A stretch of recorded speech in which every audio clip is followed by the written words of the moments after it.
Bu videoda 15 saatte paten kaymayı nasıl öğrendiğimi anlatacağım ve patene yeni başlayanlara veya başlamayı düşünenlere önemli tavsiyeler vereceğim. Öncelikle yanıltıcı olmaması açısından 15 saate açıklık getirmek isterim. Paten kaymaya 29 Mart 2025'te başladım ve şu an izlediğiniz görüntüler 27 Eylül 2025'e ait. Diyeceksiniz ki 6 ay olmuş. Evet, ama ben bu 6 ayda sadece 15 gün paten kayma fırsatı bulabildim ve bazı günler 1 saatten biraz fazla, bazen biraz az, yani ortalama 15 saat civarı kaymış oldum. O zaman günde 5'er saatten 3 gün paten kayan birisi bu seviyeye gelebilir mi? Belki gelir, belki gelemez. Denemeden bunu bilemeyiz. Ama peş peşe 15 gün birer saat paten kayan birisinin bu seviyeye gelebileceğini düşünüyorum. Bu izlediğiniz görüntüler 15. güne ait. Her bir günü ayrı ayrı izlemek isterseniz yukarıdaki bağlantıyı tıklayarak paten günlüğümü oynatma listesine gidebilirsiniz. Videolar son günden ilk güne geçerken patenle ilgili ilk vermek istediğim tavsiye mümkünse her türlü araç trafiğine, bisiklet, scooter da dahil kapalı ve insanların olmadığı geniş bir alanda paten kaymaya başlayın. Böylece hem kendinizin hem de başkalarının zarar görmesini engellemiş olursunuz. Çünkü ilk güne ait bu görüntülerde görebileceğiniz gibi ayakta durmakta bile zorlanıyorum. Bununla bağlantılı bir diğer tavsiyem, paten tehlikeli bir spor olduğundan mutlaka koruma ekipmanı kullanın. Özellikle benim gibi orta yaşlıysanız. Dirseklik ve bileklik çok önemli, çünkü bu bölgeler hem daha zayıf hem de düştüğünüzde darbe almaya daha açık. Kaskınızı da mutlaka takın, çünkü kafa travması bilek ya da dirsek kırığından daha tehlikeli olacaktır. Ayrıca ben ilk gün 15-20 kez aynı yere sol kalçamın üzerine düştüğüm için bir de süngerli kalça koruması alıp şortumun altına giymeye başladım. Bunu da tavsiye ederim.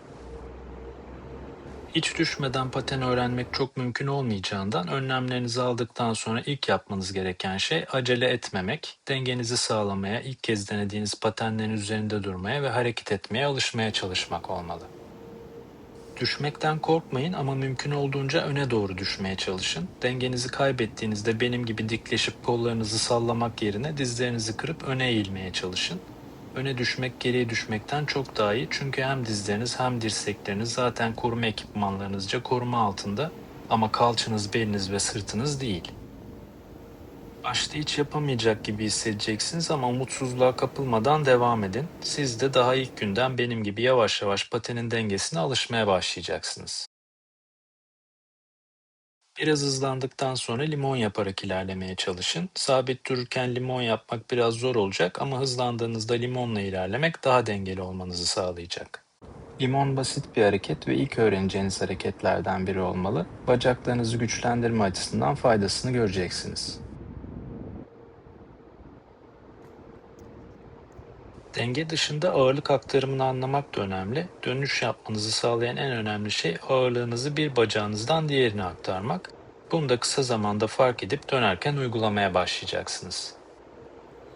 Kısacası ilk öğrenmeniz gereken şey dengede durmak, ki patenleri giyip ayağa kalktığınız anda bir yöne doğru kaymaya başlayacaksınız. Ve ağırlık aktarımı, yani olduğunuz yerde sabit durabilmek ve dönerken ağırlığınızı bir ayaktan diğerine geçirmek olmalı.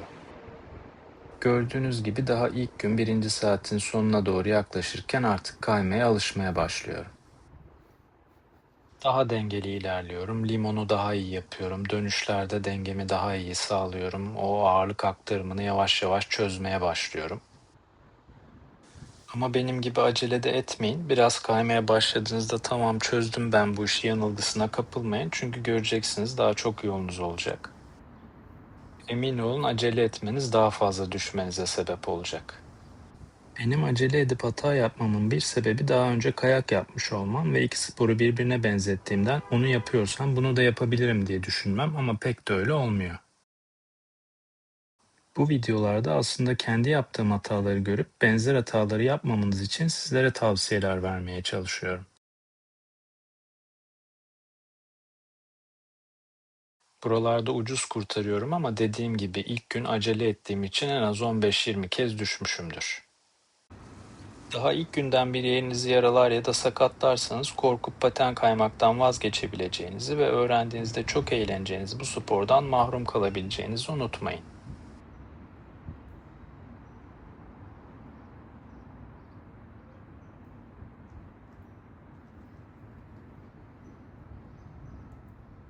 Günün sonuna doğru daha geniş olan bu alana çıkmaya cesaret etmeyi başarıyorum ama belki burada başlasaydım dönerken dengemi kaybedip daha az düşecektim. Bence alan ne kadar geniş olursa kendinizi o kadar rahat hissedeceksiniz. Geniş alanlardan korkmayın. Bu alana çıkınca mesela yavaş yavaş bir ayağımla iterek dönmeye alışıyorum. Bu arada bir bacağınızın diğerinden daha güçsüz olduğunu fark edeceksiniz. Güçsüz olanla daha çok çalışarak onu da güçlendirmeye çalışın. Siz de benim gibi daha ilk günden çok yol kat ettiğinizi göreceksiniz ama daha yolun başındasınız, bunu da unutmayın. Burada sürekli sola döndüğüm için güçlü olan sağ bacağımla itiş yapabiliyorum ama sağa dönmeye başladığımda sol bacağımın güçsüz olduğunu fark edeceğim. Henüz bunun farkında değilim. Öne eğilmek biraz belinizi ağrıtsa da burada hafif öne eğilerek aslında dengemi koruyorum ve birazdan düşeceğim ve düştüğümde de öne doğru, en azından yana doğru düşmüş olacağım. Yani başlarda dizlerinizin kırık olmasına ve belinizi çok zorlamayacak şekilde hafif öne eğik durmaya dikkat ederseniz düşerken geriye değil öne doğru ve kontrollü bir şekilde düşmeye alışabilirsiniz. Yaklaşık 1,5 saatlik ilk günü kötü bir düşüşle sonlandırıyorum ve ikinci güne geçiyoruz. İkinci gün ya da ikinci saat diyelim 19 Nisan 2025, yani 20 gün sonra tekrar çıkabiliyorum paten kaymaya. İlk günkü düşüşlerin ardından süngerli kalça korumam ve kapalı kayak kaskı yerine yeni yazlık kaskımla ilk günkü deneyimlerimi hatırlamaya ve alışmaya çalışıyorum. Neredeyse ilk 7-8 gün boyunca patenleri giyip ayağa ilk kalktığımda sanki ilk kez paten kayıyor gibi hissediyordum ve alışmam zaman alıyordu. Ama bu durum sonraki günlerde yavaş yavaş azaldı ve kayboldu. Ama ilk güne kıyasla geliştiğimi de görebiliyoruz ve itişlerim daha iyi, limonu daha uzun süre yapabiliyorum çünkü bacaklarım gittikçe güçleniyor.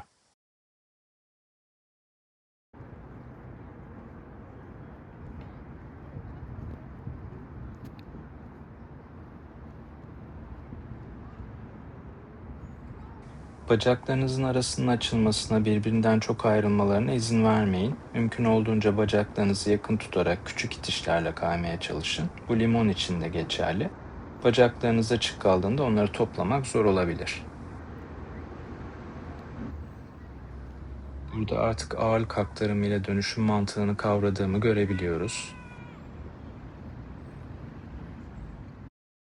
Ben birkaç gün sonra basket sahasında kaymaya başlıyorum ve basket sahası pürüzsüz bir zemin olduğundan bir şeylere takılmıyorum. Ondan sonra fark ediyorum ki aslında bu alanda yerdeki karolara, işte boşluklara, karolar arasındaki yükseltilere ya da yerdeki taş parçalarına takıldığımı fark ediyorum.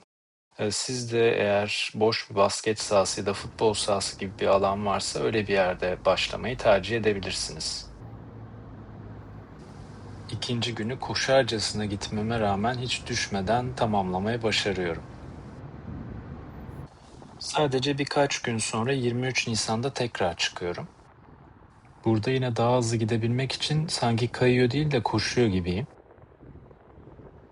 Daha hızlı gitmek istememin sebebi de ağırlık aktarımıyla slalom yapmayı keşfetmiş olmam. Ve ne kadar hızlı gidersem o kadar uzun süre slalom yapabiliyorum. Bu arada hıza alışmak da önemli ama benim gibi daha üçüncü günden hızlanmanıza da hiç gerek yok. Ağırlığınızı sağ bacağınızdan sol bacağınıza, sol bacağınızdan tekrar sağ bacağınıza aktararak slalom yapabiliyorsunuz. Burada slalomu daha iyi bir açıdan görebilirsiniz. Bu hareketi yapabiliyor olmam aslında ağırlık aktarımını tamamen çözmüş olduğum anlamına geliyor. Bu hareket bana kayağı hatırlattığı için hoşuma gidiyor ama aceleciliğim yüzünden yine düşerek bu sefer kötü bir yaralanma yaşıyorum.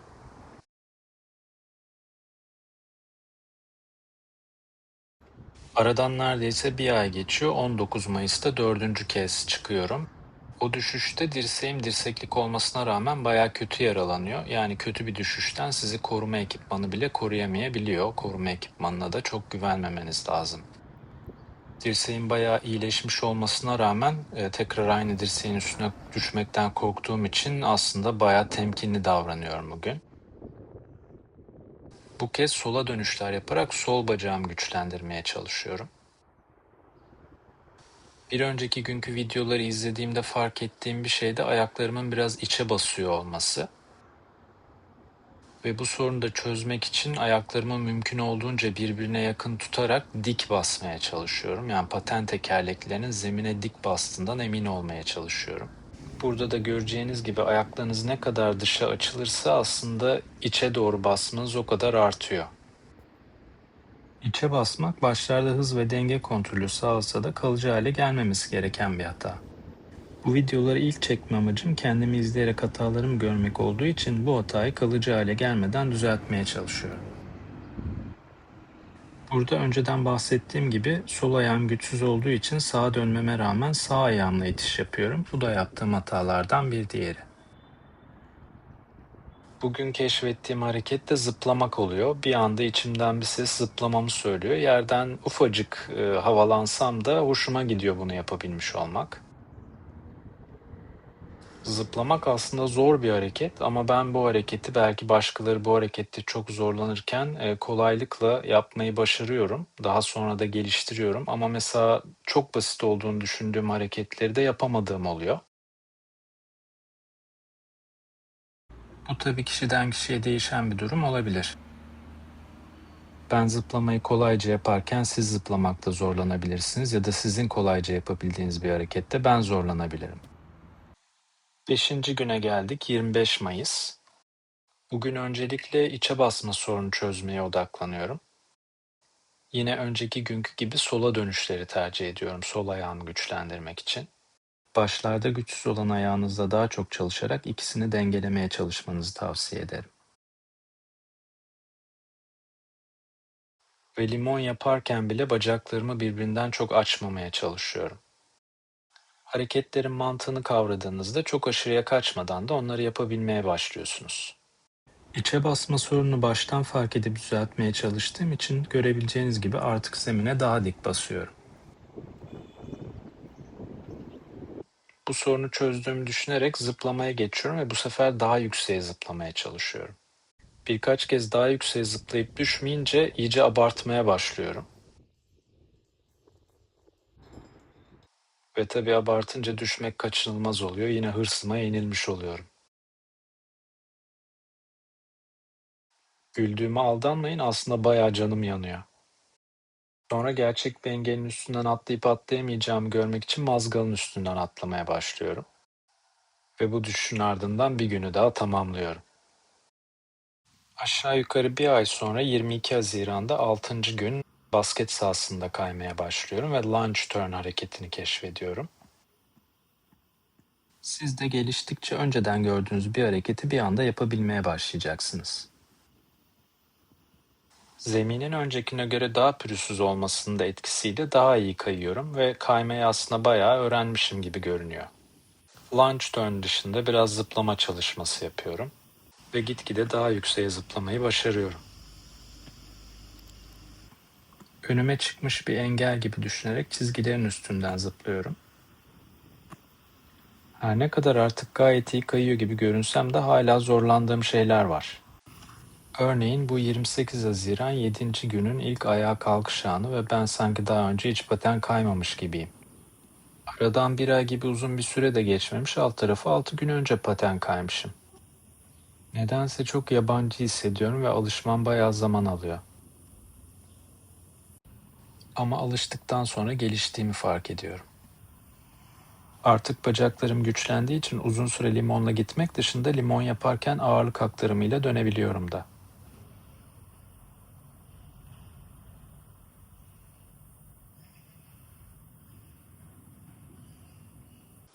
Ama çok basit gibi görünen bir ayağın önde tutulduğu makas pozisyonu ve bu şekilde yapılan paralel dönüş uzunca bir süre canımı sıkmaya devam edecek.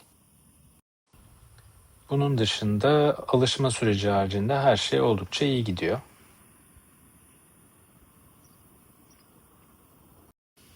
Baştan beri sol bacağımı da çalıştırdığım için o da güçleniyor ve artık sağ bacağımla yaptığım gibi ona da itiş yapabiliyorum. Artık olduğum yerde sabit durabiliyorum ve hareketleri daha iyi kavrayabilmek için mümkün olduğunca yavaş ve düzgün yapmaya çalışıyorum. Burada mesela V itiş çalışıyorum ve saat gibi eşit aralıklı olması için uğraşıyorum. İki bacağımı da eşit çalıştırabilmek için 8'ler çiziyorum.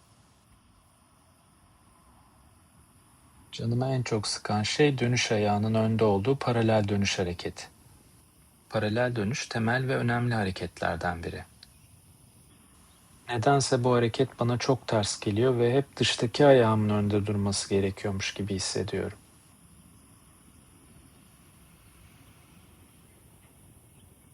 Ya çok uzun bir eğriyle dönüyorum ya da hiç dönemiyorum. Halbuki bunun çok keskin bir dönüş olması gerekiyor.